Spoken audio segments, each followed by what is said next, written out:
much of his political career. But I want to stay with Farage, if I may, and I want to talk to you about incitement, because this is what he actually wrote. The Daily Mail, I don't know whether they paid him or not, but if they did, perhaps they can get a refund.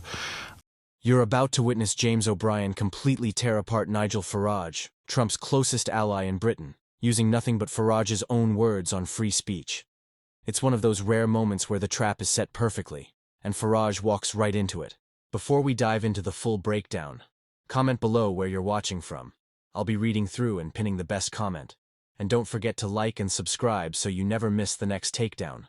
So let's turn our attention to this man's relationship with free speech. I told you yesterday I was struck by an article he wrote in the Daily Mail in which he said several things that were absolutely outrageous. For example, when Prime Minister Keir Starmer and Foreign Secretary Yvette Cooper posted condolences online for Charlie Kirk, many were quick to point out that had Charlie been in the UK, Labour would probably have had him locked up. Again, you know, many who? And why would they post condolences of someone that they would have locked up? And can we think of an example of somebody who has been locked up for expressing views similar in the public space to Charlie Kirk's? And by locked up, I mean imprisoned. You might perhaps think of Lucy Connolly, to whom we will turn our attention in a moment. And this is the bit that I accept, that I really thought was intriguing. Farage wrote in the Daily Mail on Friday, the Daily Mail, of course, which has a long and very unproud history of supporting fascism. I have always accepted, however, as I thought most people do, that there is just one limit to freedom of speech, and that is when you cross the line from argument and opinion over to incitement to violence. So hold that thought while we look at something else he said. If political or media figures launch ad hominem attacks on those they disagree with, repeatedly comparing their opponents to the Nazis or mass murderers, I think the case can be made that this amounts to incitement. After all, why would anybody bother debating reasonably with a Nazi? And that's an intervention of such epic unintelligence that you can probably forgive him for not realising how stupid he was being. If you call me a Nazi now, it doesn't make me a Nazi. What it makes you do is say, could I see some evidence, please, for why you would back this up? But what I want you to hold on to is the thought that Nigel Farage thinks that citing Adolf Hitler or Nazis when you are talking about public figures or politicians amounts to incitement, or he thinks the case can be made that this amounts to incitement. Here's Robert F. Kennedy Jr., currently Secretary of State for Health in Donald Trump's administration, speaking just a few years ago.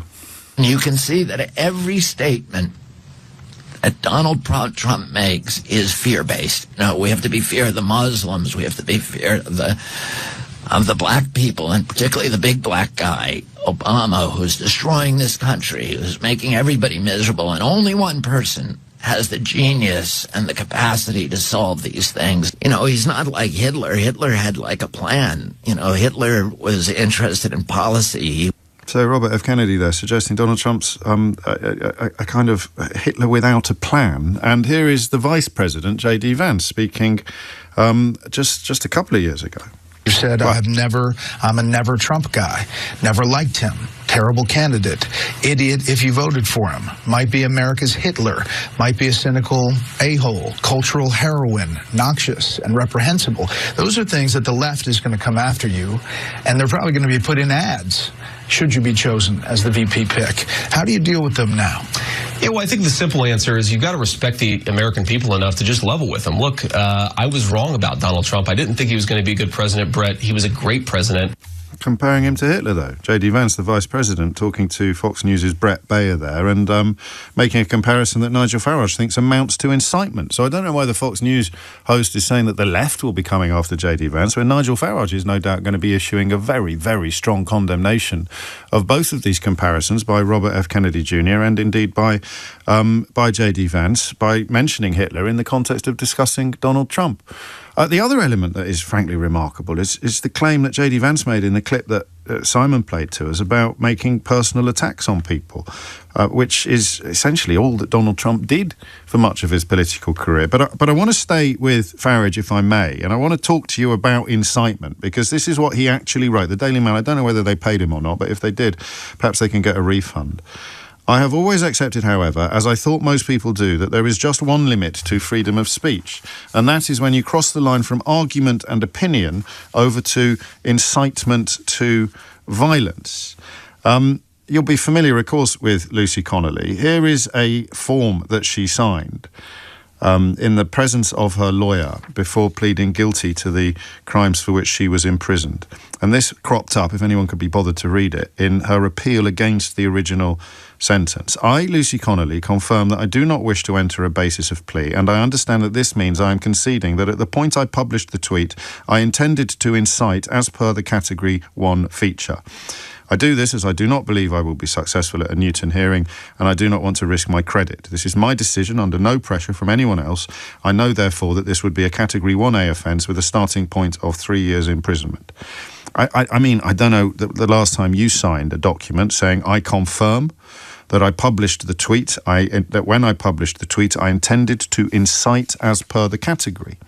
Nigel Farage's view on free speech is that when you cross the line from argument and opinion over to incitement to violence, your freedom of speech becomes unsustainable. Lucy Connolly signs a document stating that at the point she published the tweet she was jailed for, she intended to incite. So what does a man who says that incitement is the point at which free speech should be restricted, how does a man like that deal with a woman who signs, who literally states in legal documents that she published a tweet intended to incite? How could that possibly play out? How could Farage's insistence that incitement is the point at which free speech should cease to apply square with a woman who admits literally incitement? And in fact, it goes further. During this appeal, the court found, and I quote, "We regret to have to say that we found the evidence of the applicant about these important matters incredible. Her evidence to this court showed her to be intelligent and articulate, with strong views, and, because of the circumstances in which her son died, a deep mistrust of anyone who might be regarded as a person in authority telling her what to do or to believe.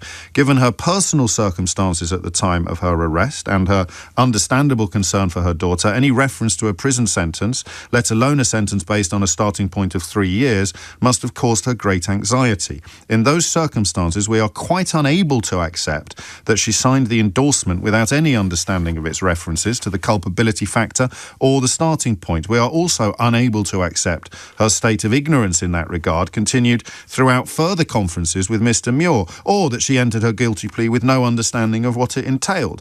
Her acceptance that she read and was content with Mr. Muir's sentencing note," this is her original lawyer, "which includes references to the sentencing guideline and to the aggravating feature specifically mentioned in the guideline, clearly shows that she was well aware of what she was admitting." So again, how does a man who insists that incitement is the point at which freedom of speech ceases to apply and should not apply deal with a woman who admits to incitement, conscious incitement, and when she tries to get her sentence reduced by claiming that she didn't know what she was admitting to, the court comes about as close as it can in legal terms to calling her a liar? How on earth would Nigel Farage deal with somebody like Lucy Connolly, who has clearly committed a crime of incitement, which he says is the point at which freedom of speech should no longer apply? Well, I think you already know.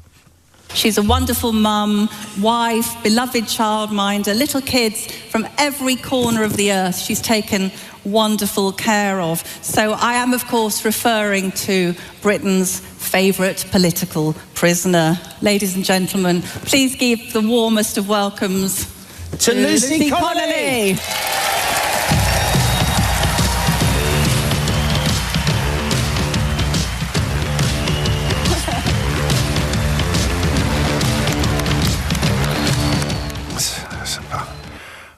I suppose we should be grateful that it wasn't Andrea Jenkins singing the theme tune, but that was a Daily Telegraph columnist called Alison Pearson and somebody called Liam Halligan welcoming to the stage of Nigel Farage's current political party a woman who has, by his own account, breached the threshold at which he feels free speech should no longer apply, being introduced as a political prisoner by some of his cronies at his own conference. I don't know what the word is to describe that, because the words I can think of don't come close. She was also, of course, photographed in a warm embrace with Mr. Farage, which is one reason perhaps to extend sympathy to her. But the idea that you can be simultaneously guilty of incitement and that incitement can be the point at which free speech no longer applies and that Nigel Farage can be a trusted agent when it comes to discussing free speech is... Yet another mark of just how mad things have already become. So what's the real takeaway here? This isn't just about Nigel Farage. It's about exposing the entire MAGA playbook. O'Brien nailed him on his own rule: free speech ends at incitement. Then revealed Farage's ally openly admitted to incitement, only for Farage's party to turn around and celebrate her as a political hero. That's not consistency. That's hypocrisy. And it shows the bigger truth. For figures like Farage, Trump, and their movement, free speech isn't a principle, it's a weapon, a shield for their friends, and a sword against their enemies. And the more we recognize that, the easier it becomes to cut through their bad faith arguments. Stay sharp, stay informed, and as always, thanks for tuning in.